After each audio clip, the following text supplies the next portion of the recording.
Next up at UFC 324, we have the featured fight of the evening. We have Waldo Cortes-Acosta taking on Derrick Lewis. Peptide Derrick Lewis. Waldo Cortes-Acosta 16-2 in his career, 4-1 in his last 5, coming off that insane eye poke situation in his last fight. Taking on Derrick Lewis, 29-12 in his career, 3-2 in his last 5, coming off that win over Taliesin Teixeira. This is a fun fight. Couple of heavyweights that are going to get after it. We have Waldo Cortes-Acosta with the insanely fast turnaround. This guy, I believe, has fought 6 times in 12 months. He's an athletic guy. He moves forward, pretty big, fast striker, landing almost 6 significant strikes per minute. And we've seen a handful of times already how ridiculously tough he is. We've seen his legs get battered like with a baseball bat and just continues to move forward like nothing happened. Got, I don't know, because they just had the Grammys. I don't know if you saw that. Me and him we didn't win, but we got nominated for best cinema duo or something for our film, something like that. So for the Burden of 9 Lives. Yeah, so we were nominated for the an Oscar for the best duo. If you guys haven't seen the movie, I'm in a movie with Waldo called The Burden of 9 Lives. So we were nominated. We didn't win, obviously, but it was nice to be nominated.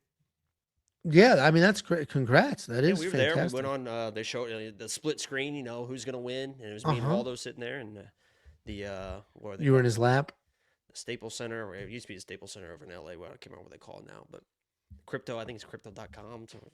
Something like that. Well, that's fantastic. Yeah, it was fun. It was fun. It was a fun night. We went afterwards. Waldo, we got a table at Lux or something. I can't remember what that nightclub was called in LA, but good time, fun time, great guy. Yeah. Nice. You don't want to make that story longer? You're good with that timing? IU just scored. They just went up 10. Okay. Waldo Cortes-Acosta, busy, fast, all those things. And now the fast turnaround guy. He just smoked Shamil Gaziev. I said the eye poke thing. I forgot. I was wrong. It was Shamil Gaziev was his last fight. He got poked in the eye by Ante Dalia. That ended up being wild back and forth. He knocks Ante out. Fights a week later against the bridge troll. Smokes him too. He's taking on Derrick Lewis, the all-time knockout king. That's an objective fact. He has more knockouts in the history of the UFC than anybody else, and it's probably a record that'll never be broken. And we all know by now that's all he has. He will never shoot a takedown. He won't defend most takedowns. He'll barely throw out a jab. Derrick Lewis does nothing until he does everything. There's nothing. We're not going to see him kick. We can't talk about his footwork. Derrick Lewis is the most single-threaded fighter on the roster and somehow one of the most successful. It's absolutely crazy. And that's what we're going to get here. We're going to have Derrick Lewis looking for a knockout, Waldo Cortes-Acosta being faster, being busier. And as long as he doesn't eat a massive shot, he'll be fine. I mean, that's it. That's the breakdown. I'm picking Waldo Cortes-Acosta. I think he will be faster. I think he'll be cleaner. I think he'll dance around. He'll touch up. And he obviously is pretty big, has okay power, but I also think he's ridiculously tough, has a good chin. Derrick Lewis can knock out a horse. But the longer the fight goes, the power will start to wane. Waldo's going to be the pick. And what's funny about Waldo, and it's a peek into... Just a quick touch on the horse thing. How about, you ever see them put down the horses on the racetrack? No. What a scene. Why would I see that? They bring out a curtain and just... Jesus. When a racehorse just breaks their leg during a race, they just fucking put it down right there. They bring out a curtain. And you can't fix it? Bam. Nah, I guess horses, it's really hard to come back, especially race horses. Like, they can't even have like a normal life, I guess. Like, they're just. I was gonna say it doesn't have to race. It doesn't have to race again. Just let it live in a field. Put this big ass curtain around them and just fucking. I think they do it with injection, but it's more fun to think that they just put a shotgun out there. Just fucking. That is crazy. Yeah, Jesus. So knocking out a horse is easier than you think. Like, I knew they did that, but I didn't know it was like that instantly. Poor things. I think they should start doing that. UFC fighters. You hurting the octagon? Sorry, Pantoja. You had a good run. I'm picking Waldo. But real quick before I hand it over, the funniest thing to me about the Waldo, people hated this dude's guts. He salsa danced and everybody hated him. Stop dancing, start fighting. Hated his guts.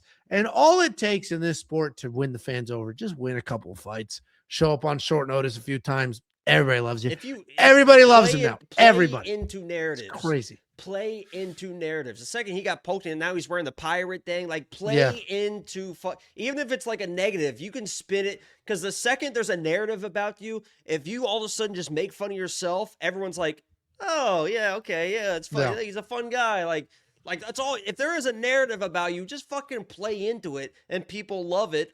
And if it's a positive thing, people love it even more. Like, "Oh, I poke all this stuff and now he's wearing the pirate thing." People absolutely love it. So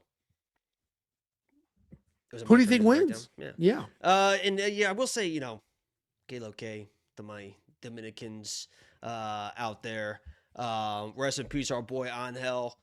That was our boy, 2026. Can't forget Angel. I'm a big fan. I went to the Dominican Republic last year. Great people. Unbelievable people. I've had my issues with Waldo in the past. We had a little Twitter beef and stuff like that. He was like, "Oh, I'm going to salsa dance on whatever," because I was making fun of him for just eating leg kicks. He should win this fight. I'm going to pick him to win this fight. But what you cannot do, Waldo is too comfortable backing up and trusting his head movement and trusting his toughness against people that want to throw big punches, be able to stick that shot and time those shots. You don't want to get pinned down by Derrick Lewis. Like, you don't want to be kind of hoping and praying Derrick Lewis doesn't land a big shot kind of on the button when you're against the fence. If you're Waldo, I think you come out, pump that jab, keep it long, stay in his face, because Derrick Lewis will back up as well, right? He comes out crazy, but then he'll kind of back up and wait to throw those big shots and time it. Keep that jab, wait for him to overextend, land that right hand. I got to go Waldo. He's the faster guy, but if he starts playing that, I'm going to put my back against the fence and drop my hands and try to time a shot, this turns into like a 50-50 fight pretty fucking quick. And against Derrick Lewis, it's always a dangerous game, but Waldo definitely is the better fighter, and, we'll see. I mean, Derrick Lewis, maybe he brings in those, inside trip takedowns and things get interesting. I don't know. I mean, he's got a couple. He does some wild stuff, and he says he's in the best shape of his life. I think he's on peptides. I don't even know what a peptide is. I think the UFC is giving it to him. Yeah, I think he said he's in the best shape of his life, like the last 5 or 6 fights. So we'll see how it plays out. I mean, every fighter pretty much, and then afterwards, nobody is like kind of fat going into this one. Yeah, actually, like Gaethje this week. You heard of Gaethje? My losses are only because I got in a bicycle wreck 18 days before the Charles fight, and I hit my head. And then he was like, and before the Max fight, it just mentally wasn't right. Well, that's okay. Well, that's fighting. Yeah, that's yeah. Half the fighter, I mean, I bet 75% are scared out of their fucking minds when they're going in there. Of course, they're not mentally. I think Chuck Liddell. Was it Chuck Liddell? It might not have been him because he's kind of a nut. Somebody like that era, that big, was like, dude, I would throw up before every fight. Every fight, I would throw the fuck up. I mean, Josh Allen's kind of been struggling, so maybe that's why. But he literally he says he throws up before every game, and sometimes he can't throw up before the game. So in the middle of the game, he'll just fucking puke. Yeah, I get it. Nerves are a real. You might. I would. I'm not surprised that you would get it. I've never been scared for anything in my life. I bet. $9,200 in DraftKings Fantasy. There is a world where Waldo knocks out Derrick. Like, that's not crazy. Derrick's been finished a handful of times. Sergey Pavlovich did it. Like, Derrick's been finished to where people thought he was faking being knocked out. Yeah. yeah. People were what that tie fight, like that little short little elbow, and people are like, yeah, that looked weird. Yeah. Idiots like that. Not me. I wasn't like that. But. There's definitely a world where Waldo knocks out, Derrick knocks out. This could be fucking Derrick Lewis versus Francis Ngannou, the worst decision in history. Yeah. Waldo's so he's not accustomed to not being. What am I looking for? What words am I looking for? He's been boring before. Most racial. Oh yeah. I'm on the Waldo side. Jacob's on the Waldo side. I got a couple of bets on him. One of them, it was him and Kayla Harrison. That didn't quite pan out for me with the Kayla drop, but I'm pretty confident in Waldo here. Derrick Lewis winning by knockout would be the least surprising thing. Derrick Lewis shooting a blast double would kind of change stuff for me, but I think Derrick Lewis by Kimura, I think, is a really good value play. Peptides, baby. Peptides. If you want to check out every pick, he says he's the best one in Texas. And we've got one in front of us, so I tried to set that up years ago. I've been a blue belt for longer. So Ooh. we'll see. WeWantPicks.com. Click become a member at the top. We have a $5 super chat from Thomas Rinker. GSP would get nausea before fighting. It made him nervous. Yeah. Maybe that's what I was thinking of. I knew it was like an all-timer that was like before every single those fight. French Canadians are. Are you intoxicated? Thank you, Thomas. Are you intoxicated? I'm not impressed by Air's performance. So I watched that shit live, dude.